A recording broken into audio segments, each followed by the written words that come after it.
हमको तो पता सारा।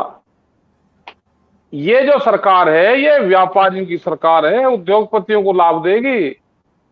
किसान की जमीन कैसे जल्दी छीनेगी तो उसी का तो प्लान बनाते हैं ये। अकेले बिहार बिहार में जैसे मैं बिहार को करा के बिहार को ये दे दिया, सबसे ज्यादा पुल का नुकसान बिहार में। वहां मंडी खत्म है, क्या जो पैसा दिया है वो मंडी डेवलप भी होंगे वहां पे जो बाजार समिति है। अकेले बिहार को 1 लाख करोड़ रुपए का नुकसान होता है हर साल। जी। उनकी फसलें सस्ते दाम पे बिकती है। अकेले मक्का की अगर बिहार की बात करें, मक्का पे 8,000 करोड़ का नुकसान है वहां पे सस्ती फसलें बेचने में। और पूरे देश में अगर लगाएं, एमएसपी से नीचे में बेचने में लाखों करोड़ रुपए से ज्यादा का नुकसान अकेले एक एक फसल पे होता है पूरे देश भर में। मतलब किसान जमीन से नफरत करे, ये पूरी प्लान बनती है। किसान खेती को छोड़ दे, जमीन को बेच दे। पूरा व्यापारी, बड़े उद्योगपति सब जमीनें खरीद रहे हैं।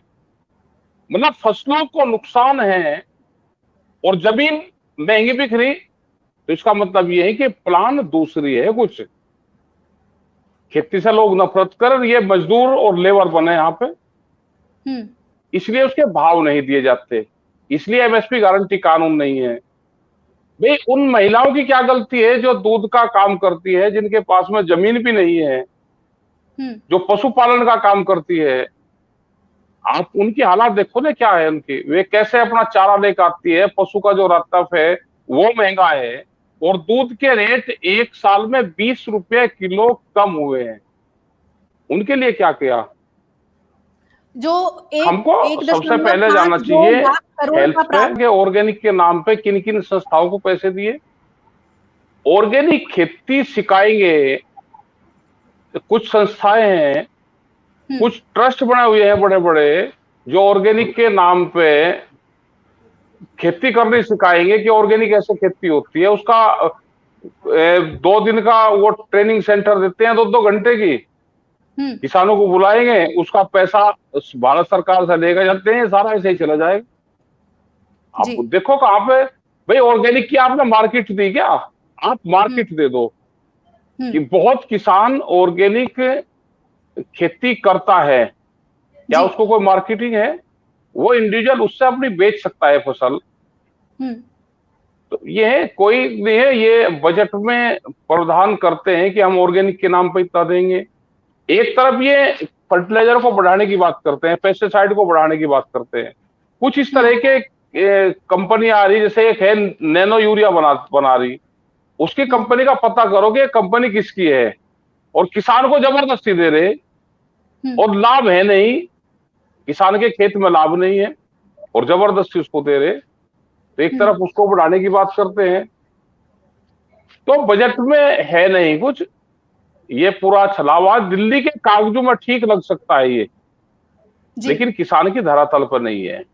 ये जो व्यापारियों की बात करते हैं, भाई ये भी तो कह दो कि सरकार उस पर कानून बना देगा, जो सरकार ने रेट निर्धारित कर दिया उसके कम पे खरीद नहीं होगी। बिहार में तो मंडी सेक्टर खत्म कर दिया। सुनिए भाई बात सुन ले, 1 मिनट रुक जा। अरे 1 मिनट बात सुन ले महाराज। बिहार में तो मंडी सेक्टर, उसको बाजार समिति वहां पे कहते हैं, वो पूरा खत्म कर दिया, और 800 रुपए से 1200 रुपए में वहां पे खरीद होती है धान की। वहां पे मक्का 1400 से 1600 रुपए बिकती है, करीब 600 से 700 800 रुपए सस्ती बिकती है। अकेली मक्का में 8,000 7,000 करोड़ रुपए का नुकसान है। अगर एमएसपी गारंटी कानून बन जाएगा तो जो व्यापारी सस्ते में फसलें खरीदता है वो खरीद सस्ते में नहीं करेगा, उसको भारत सरकार ने जो रेट तय किया है उसके कम पे खरीद वो कर ही नहीं पाएगा। हम ये कानून चाहते हैं, लेकिन ये कानून बनेगा नहीं।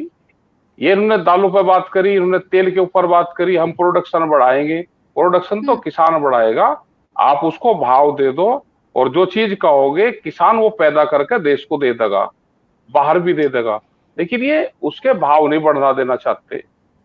दिल्ली में बैठ के, दिल्ली की चमकीली कोठियों में बैठ के किसान के भाग्य का फैसला होगा, तो ये नहीं है। बजट में कुछ नहीं है, कागजों में कुछ हो सकता है, लेकिन किसान के खेत तक कुछ नहीं है।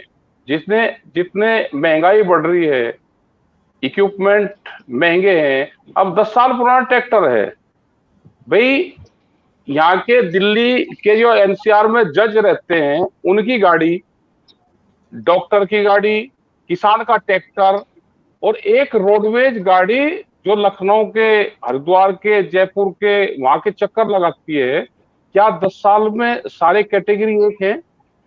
क्या 10 साल में वो वाहन खत्म हो जाएगा? ये नहीं है कि बड़े उद्योगपतियों को सपोर्ट करी जा रही है कि किसान का ट्रैक्टर भी 10 साल में खत्म होगा। आप यहाँ 10 साल में अपनी गाड़ी नहीं चला सकते दिल्ली में। ऐसे ही एनसीआर क्षेत्र में 10 साल डीजल का वाहन 10 साल में खत्म होगा और एनसीआर से बाहर 15 साल में खत्म होगा। तो ये खर्चा बर्डन किस पे पड़ता है? पूरा ये है कि बड़े बड़े सेक्टर यहाँ पे बने, बड़ी फार्मिंग हो, मशीन से खेती हो, और यहाँ पे लेबर, जैसे बिहार में लेबर स्टेट बना है, पूरे देश को स्किल इंडिया की बात करते हैं। स्किल इंडिया क्या है? कि देश में लेबर तैयार हो। लेबर आएगी कहां से? कि एग्रीकल्चर को डिस्टर्ब करो, लेबर गांव से आएगी। तो इनको सस्ती लेबर चाहिए, स्किल्ड लेबर। वो देश की सरकारों की पॉलिसी है। जो हमारे साइंटिस्ट, जो हमारे दूसरे और लोग बैठे हैं, बड़े बिजनेसमैन जो यहाँ पे बड़े अर्थशास्त्री बैठे हुए हैं, ये सब इनका प्लान ये है कि यहाँ पे बड़ी विदेशों की तरह खेती हो। विदेशों में जनसंख्या कितनी है, यहाँ पे बड़ी फार्मिंग से काम चला लेंगे। इन जो सेक्टर से लोगों को हटाओगे वो कहाँ जाएगा? अगर आप ये वीडियो YouTube पर देख रहे हैं तो हमारे चैनल को सब्सक्राइब करें और बेल आइकन को दबाना ना भूलें। अगर आप Facebook पर ये वीडियो देख रहे हैं तो हमारे पेज को लाइक करें।